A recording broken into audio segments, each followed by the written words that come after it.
हाम्रो कपाल किन बढ्दैन, किन टुक्रिन्छ, किन ड्यामेज हुन्छ?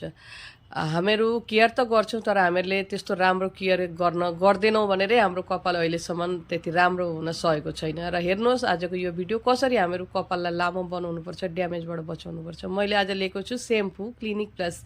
तपाईँहरू कुनै पनि सेम्पू लिन सक्नुहुन्छ जे तपाईँहरू युज गर्नुभएको छ। र एउटा पाउच मैले क्लिनिक प्लस लिएको छु र यसमा अब एड गर्नेछु एलोभेरा जेल। र एलोभेरा जेल यसमा लिनुहोस् हाफ चम्मच एलोभेरा जेल र 1 पाउच सेम्पू यसमा मजाले मिक्स गर्नुहोस्। मिक्स गरिसकेपछि हामीले लिनुपर्छ चिनी, जो हामीहरू चायमा खाने गर्छौँ त्यो चिनी लिनुहोस्। चिनीलाई के गर्नुपर्छ, पहिला तपाईँहरूले अलिकति ग्राइन्ड गर्नुहोस् वा कुनै पनि कसरी पनि होस् अलिकति हल्का खस्रो गरेर पिस्नुहोस्। पिसेर फेरि यसमा यो सेम्पू र यो जो एलोभेरा जेल छ त्यसमा मिक्स गर्नुहोस्। यसले के हुन्छ, चिनीले चाहिँ हाम्रो जो कपाल बढ्न नपाएको कारण के हो, हाम्रो कपालको जडमा हाम्रो कपालको फेदमा के हुन्छ, ब्लकेज हुन्छ।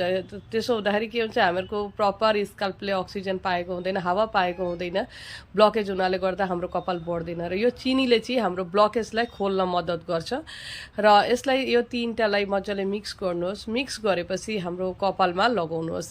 कपालमा जतिखेर हामीहरू सेम्पू गर्छौँ त्यतिखेर लगाउनुहोस्, तर लगाउने अगाडि पानीले पहिला मजाले आफ्नो कपाल धुनुहोस्। र यसलाई यो लगाएर 5 मिनटसम्म हल्का हातले मसाज गर्नुहोस्। मसाज गरिसकेपछि के हुन्छ, चिनीले चाहिँ के हुन्छ, ब्लकेज त खुल्छै, साथै हाम्रो कपाललाई यति साइनी बनाउँछ, यस्तो राम्रो झरझरा रेशमी चुल बनाउँछ।